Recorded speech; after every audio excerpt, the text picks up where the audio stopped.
تنخواہ دینے کے لیے آپ کے پاس پیسے نہیں ہیں. 15 کروڑ آپ اسے 1 گھنٹہ جو 2 گھنٹے تھے آپ اس کو سیل آؤٹ کرتے, وہ اپنا بزنس کرتے اور آپ کو بھی کما کے دیتے, کم از کم ہمارا تو خرچہ نہ ہوتا نا. آپ نے ایک موچی سے یہ کام کروایا, دوسرے سے کیا کرایا, دوسرے موچی کو آپ نے مارکیٹنگ پہ لگوا دیا. تو ادارہ تو تباہ ہونا تھا نا.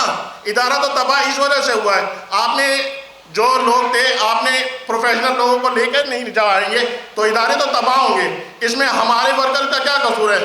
ہم تو صبح آئے, اپنی جو ڈیوٹی ہے ٹرانسمیٹر کی ریڈنگ لے لی, بجلی کے انتظام دیکھ لیے, جو ہمارا کام تھا ہماری نیگلیجنس کی وجہ سے اگر کوئی نقصان ہوا ہے تو آپ بتائیں. آپ بتائیں کہ میں نے اس ادارے کے اندر 33 سال گزارے. 33 سال کے بعد میری جمع پونجی جو ہے, میں نے ساری زندگی پیسے کو ہاتھ نہیں لگایا. آج میں کیا ہے جیب خالی لے کے بیٹھا ہوں. آپ یقین مانیں کہ سمجھ نہیں آ رہی کہ اس ملک کے اندر ہم کریں تو کیا کریں سوائے خودکشی کے. یہ سمجھ آتا ہے کہ ان مسائل کا حل ہمارے پاس خودکشی کے علاوہ ہمیں کچھ نظر نہیں آ رہا. تو میں عطا تارڑ صاحب سے جھولی پھیلا کے ہاتھ جوڑ کے معافی مانگتا ہوں کہ ہم نے انصاف مانگ کے بہت بڑی غلطی کری تھی. ہمیں خدا را معاف کر دیں. اور ہمارے لوگوں کو, ریٹائر ملازمین کو, یہ ریٹائر ملازمین ہیں, وہ خاتون جنہوں نے اپنی ریٹائر ملازمین نے اپنی بیٹی کی شادی کرنی تھی, انہوں نے اگر ان کے دل میں کوئی ارمان تھا کہ وہ عمرہ کریں گی یا حج کریں گے, تو میرا تو نہیں خیال کہ وہ اس دنیا میں کچھ کر سکیں گے. کیونکہ وہ تو تب کریں گے نا جب آپ ہم پہ نظر کرم کریں گے. اور آپ تو ہم کے نفرت اور حقارت کی نظر سے آپ دنیا میں ہمیں ذلیل کر رہے ہیں کہ یہ انصاف مانگنے گئے تھے ہم ان کو کچھ نہیں دیں گے. تو ایسے تو نہیں ہوتا نا. ہم انسان ہیں, جیتے جاگتے انسان ہیں, اور اللہ تعالیٰ نے ہماری ذمہ داری آپ پہ قائم کی ہے. آپ ہمارے اس بات کا جواب دے ہوں گے اگر آپ اس دنیا میں ہمارے ساتھ ناانصافی کریں گے. اگر آپ مسلمان ہیں, ماشاءاللہ 5 وقت کے نمازی پرہیزگار آدمی ہیں, تو آپ کو اس بات کا علم ہونا چاہیے کہ آپ کو ان باتوں کا جواب دینا پڑے گا. اس جگہ نہیں دینا پڑے گا تو آپ کو اس اللہ کے گھر میں جا کے دینا ہوگا. تو میں تو بس ادھر یہ اینڈ کروں گا. باقی جو ہے یہ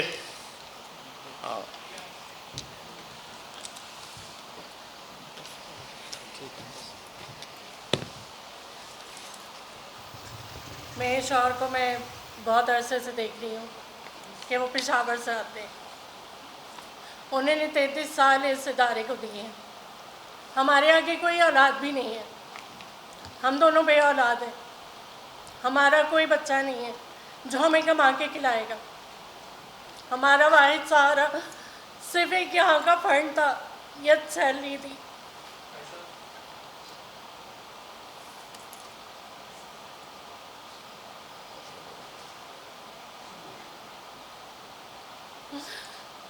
ہم نے بہت مشکل سے 3 سال ہم نے گزارے, 36 تنخواہیں ہم نے بہت مشکل سے گزاری ہیں. جو کچھ ہمارے پاس جمع تھا وہ ہم نے خرچ کر دیا.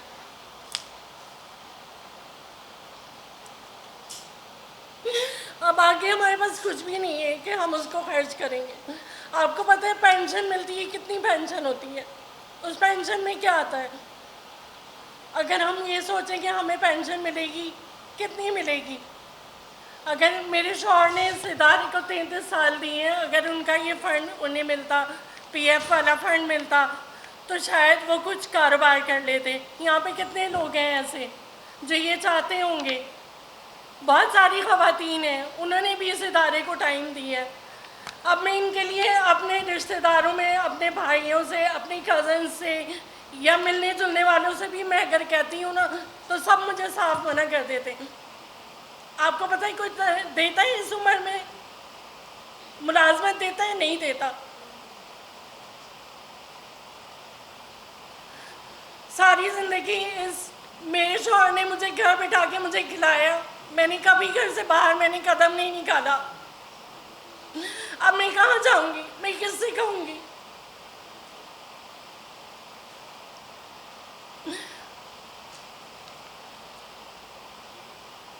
جن لوگوں نے یہاں پہ کرپشن کی, آپ سب جانتے ہیں کن لوگوں نے کرپشن کی. منسٹری جانتی ہے کہ کن لوگوں نے کرپشن کی ہے.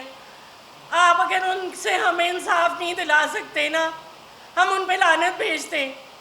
اللہ تعالیٰ کے گھر جو ہے نا ہمارا, قیامت پہ پورا مجھے یقین ہے. اور جب اللہ تعالیٰ انصاف کرتا ہے وہ دنیا میں بھی کرتا ہے اور آخرت میں بھی کرتا ہے. انسان بھگت رہا ہوتا ہے کہیں نہ کہیں اس کو, لیکن وہ نہیں مانتا کہ میں جو ہے نا میں بھگت رہا ہوں. دنیا میں بھی بھگتتا ہے اور آخرت میں بھی بھگتتا ہے. آج تو ہم آپ سے سوال کر رہے ہیں, اللہ تعالیٰ آپ سے سوال نہیں کرے گا, سیدھا آپ کو اپنا فیصلہ سنائے گا. اللہ تعالیٰ نے آپ کو ہمارے اوپر بٹھایا ہے. انصاف مانگنا یا عدالت جانا, یہ ادارے کے لوگ کوئی ڈائریکٹ عدالت نہیں گئے, انہوں نے کیس نہیں کیا, ہڑتالیں کرتے رہے, احتجاج کرتے رہے, اپنی طرف سے جو ہو سکتا تھا وہ کیا, اسٹیپ بائی اسٹیپ چلے نا. اتنا بڑا قصور تو نہیں تھا جتنا بڑا بن گیا. میں تمام میڈیا ہاؤسز سے یا جتنے بھی لوگ چینلز پہ کام کرنے جاتے ہیں, میں ان سے کہوں گی خدا کے لیے آپ اپنی پوری کوشش کریں کہ جو سربراہ ہے اس کے پاس جائیں, عدالت مت جائیں. عدالت سے آپ کو انصاف نہیں ملے گا, سزا ملے گی, سزا ملے گی, آپ کو انصاف نہیں ملے گا. اس کے علاوہ یہ دیکھیں, ایک یہ میری بہن نے اسلام آباد میں, یہ بھی ایک بہن نے یہ میڈیکل رپورٹس دی ہیں. یہ آسیہ میڈم, آسیہ جو ہے یہ ہاسپٹل میں تڑپ رہی ہیں اور پیسہ نہ ہونے کی وجہ سے وہ اپنا پراپر علاج نہیں کروا سکتی. خدا را ہم لوگوں پہ رحم کریں سر. یہ دیکھیں, یہ ثبوت پڑا ہوا ہے, اگر کسی کو یقین نہیں آتا خود آ کے چیک کر لیں. ہمارے ملتان کے ایک بھائی ہیں, آپ نئے آپ آئے تھے 3 سال پہلے, وہ ہاسپٹلائز ہوئے. عطا طارر صاحب کو جب پتہ چلا تو انہوں نے ان کی مالی مدد کی. ہمیں جب پتہ چلا کہ کیس آپ کے پاس گیا ہے تو ہمیں امید ایک پیدا ہوئی کہ شاید آپ ہمارے لیے کچھ کریں گے. لیکن اب تو آپ کہتے ہیں عدالت گئے ہو, اس سے انصاف لے لو, عدالت گئے ہو. یہ اتنا بڑا جرم تو نہیں ہے. آپ بلائیں نا ان لوگوں کو جو کچھ کہہ سکتے ہیں, کوئی پلان پیش کر سکتے ہیں. 33 سال انہوں نے دیے. میرے شوہر نے اے ٹی وی کی بنیادیں جب بن رہا تھا اپنے ہاتھ سے اینٹیں لگائی ہیں پشاور اسٹیشن کی,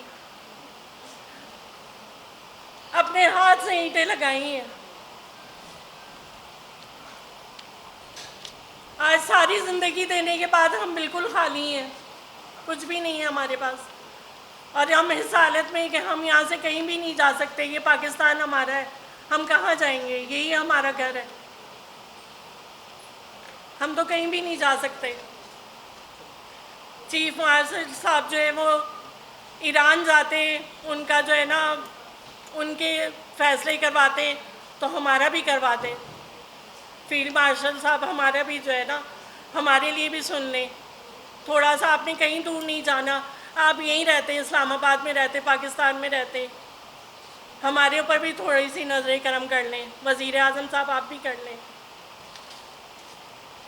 ظلم ہے بڑھتا ہے تو رک جائے گا, کون پہ کون ہے کرتا تو تھم جائے گا. میں تمام اپنے ساتھی جو میڈیا چینل سے دیکھ رہے ہیں, جتنے بھی ہمارے پریس کے نمائندے ہیں, اور خاص طور پر میں NCB نیشنل پریس کلب والوں کا مشہور ہوں کہ انہوں نے آج یہ پریس کانفرنس ہمارے لیے ارینج کی,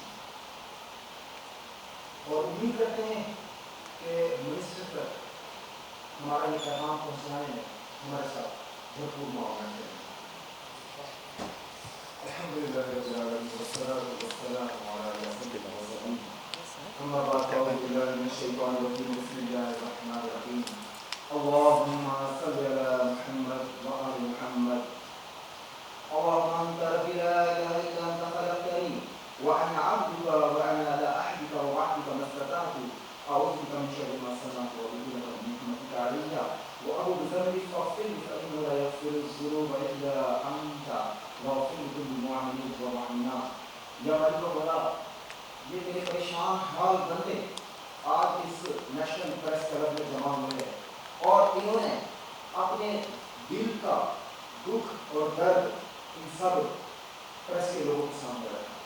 ہم مولا ہم تجھ سے درخواست کرتے ہیں کہ ان لوگوں کے دلوں میں بھی اور مقام بالا کے دلوں میں بھی ہمارے لیے نرمی پیدا فرما. ہمارا یہ پیغام